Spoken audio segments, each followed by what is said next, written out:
আসসালামু আলাইকুম। APS politics টিভিতে আপনাদেরকে স্বাগতম। শুরুতেই রাজনৈতিক অঙ্গনে সবচেয়ে আলোচিত খবর, আগামী ত্রয়োদশ জাতীয় সংসদ নির্বাচন সামনে রেখে পাল্টে যাচ্ছে ভোটের সমীকরণ।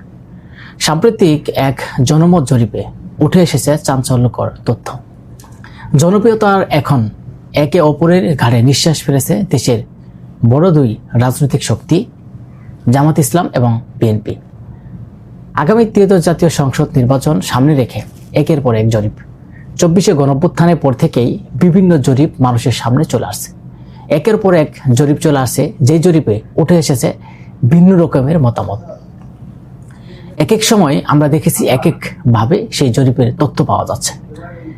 বেশিরভাগ বিএনপিকে 70% এবং জামাত ইসলামকে 33 বা 30% দেখা যাচ্ছে এই জনমত জরিপে।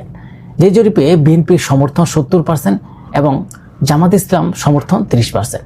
এরকম যখন বারবার জরিপ চলে আসছে, তারপর কিন্তু জামাত ইসলামের পক্ষ থেকে বলা হয়েছে এটা নাকি বিএনপিকে খুশি করার জন্য এবং বিএনপিকে তেল মারার জন্য এবং বিএনপির সাথে মেলামেশা করার জন্য, বিএনপিকে যাতে সামনের দিকে একটা বিজয়ের সুভাষ দেওয়া যায়, সেই সুপ্রেক্ষিতে কিন্তু তারা এ ধরনের জরিপ করেছে। এরকম কিন্তু উল্টোপাল্টা তারা বলেছেন এবং সেই জরিপ নাকি ভুয়া এবং সেই জরিপ মানুষ মধ্যে গ্রহণযোগ্যতা নাই এবং সেই জরিপের সাথে নাকি মানুষের কথাবার্তা নাই এবং মানুষের সাথে মিল নাই। বিভিন্ন ধরনের ভাষা সেখানে প্রয়োগ করা হয়েছে। কিন্তু আজকের যেই জরিপটা চলে আসলো এবং 4টি গবেষণা প্রতিষ্ঠানের যে একটা জরিপ করেছে, যে জরিপে মাত্র 1.1% ব্যবধানে তাদের ভিতরে একটা হাড্ডাহাড্ডি লড়াইয়ের আভাস দেখা যাচ্ছে। যেখানে জামাত ইসলামকে 33.6% এবং বিএনপিকে 34.7% ভোট কথা বলা হয়েছে, যে তাদেরকে এই লোকগুলা সমর্থন করে এবং আগামীতে তাদের এরকম লোক ভোট দিতে চায়। কিন্তু দেখেন, তারা যে জরিপ করেছে সেই জরিপ অনুযায়ী কিন্তু আগামীর পথ চলা হতে পারে কিনা এখনো মানুষের মধ্যে কিন্তু কনফার্ম হচ্ছে না। কিন্তু এই যে একের পর এক জরিপ আসছে, আমরা মনে করি সবগুলা জরিপই মিথ্যা। কারণ অনলাইনে সবচেয়ে অ্যাক্টিভে বেশি থাকে সেটা হচ্ছে জামাত ইসলামের লোক। আপনি দেখেন, যারা ফেসবুকে পোস্ট করে এক পাশে জামাত ইসলাম আরেক পাশে তারেক রহমান যদি থাকে, সেখানে এক পাশে লাভ বা এক পাশে লাইক, যে সমর্থন করলে এরকম যখন টাইটেল দেওয়া হয়, সে জায়গায় আমরা দেখি যে 90% জামাত ইসলামের পক্ষে এবং 10% বিএনপির পক্ষে।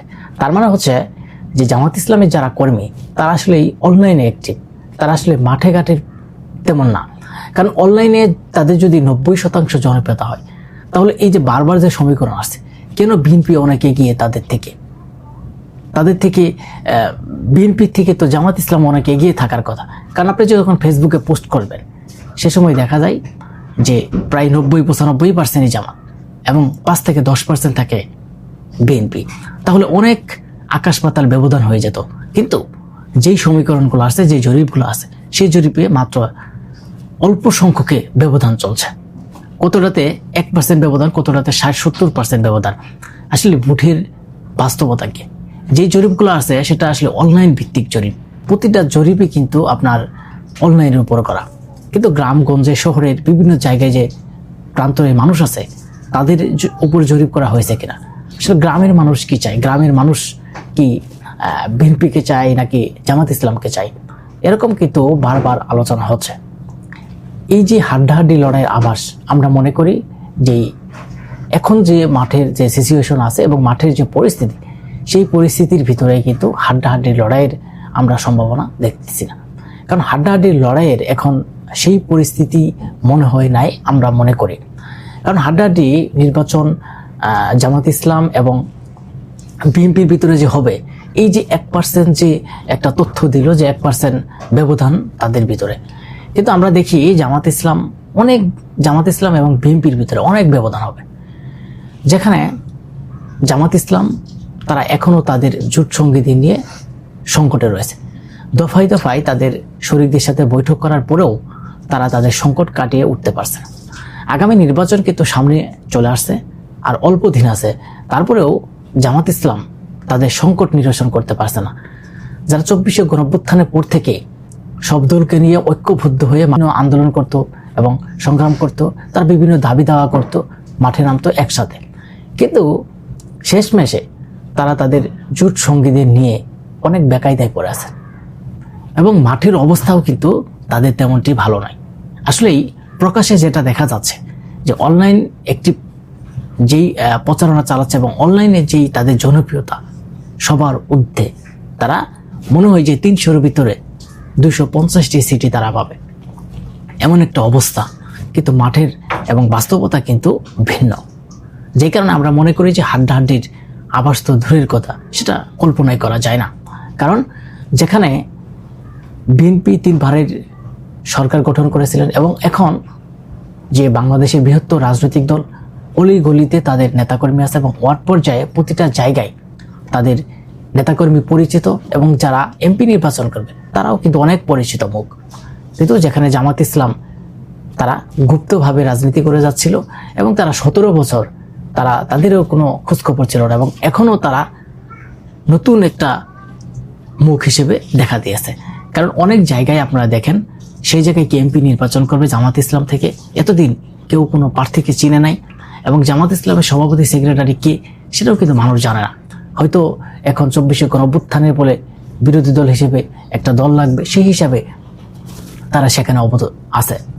কিন্তু আজকের যেই জরিপটা চলে আসছে, সেই জরিপ আমরাও মনে করি যে সেই জরিপ যেই প্রতিষ্ঠানই করেছে সেটা কিন্তু জামাত ইসলামকে খুশি করার জন্য, বা এমন হতে পারে জামাত ইসলামের প্রতিষ্ঠান হতে পারে, বা জামাত ইসলামকে খুশি করার জন্য যে বারবার যখন বিএনপির নামে জরিপ চলে আসছে, যে একের পর এক জরিপ আসছে, সেই জরিপে যখন বিএনপি এগিয়ে, তাহলে বিএনপিকে কিভাবে একটু মাইনাস করা যায়, সেই মাইনাস করার জন্য কিন্তু তারা নতুন একটা জরিপ নিয়ে আসছে, যাতে মানুষের মধ্যে একটা দেখাই দিল। কিন্তু দেখেন এই যে জরিপগুলো আসছে, সেই জরিপ আসলে কি করছে, কার উপর ভিত্তি করে করছে? গ্রামের যারা মানুষ তাদের উপরে কি করছে? না, তারা করেছে যে অনলাইন যারা জগতে আছে, যারা অনলাইনে সবসময় অ্যাক্টিভ থাকে, তাদের উপরে একটা জরিপ করা হয়েছে। সেই জরিপে তারা 1% ব্যবধান। আমি মনে করি যে অনলাইনে তো জামাত ইসলামের অনেক এগিয়ে, প্রায় 90-95%, তাহলে 1% কেন হলো? তারা আসলে কিভাবে জরিপ করলো? এই যে ভুলভ্রান্তি জরিপ দিয়ে জনগণকে বিভ্রান্ত করার একটা পায়তারা চলছে। এই 24শে গণঅভ্যুত্থানের পর থেকে যে একের পর এক জরিপ চলছে, সেই প্রতিটা জরিপই কিন্তু আমরা মনে করি যে ভুল হচ্ছে। এই জরিপগুলা একটাও কিন্তু আমরা দেখতে পারছি যে ঠিক হয় নাই। কারণ মাঠের অবস্থা আর অনলাইনের অবস্থা কিন্তু এক না। মাঠে আপনি অনেক জনপ্রিয়তা সবার শীর্ষে আপনি থাকতে পারেন, কিন্তু গ্রামের যেই পরিস্থিতি সেটা কিন্তু এক না। তার জন্যই আমরা বলি যে এই যে হাড্ডাহাড্ডি লড়াইয়ের যে আভাস বা হাড্ডাহাড্ডি লড়াইয়ের যে পরিস্থিতি, সেটা কিন্তু আসলেই হওয়ার সম্ভাবনা নাই বলেই আমরা মনে করি।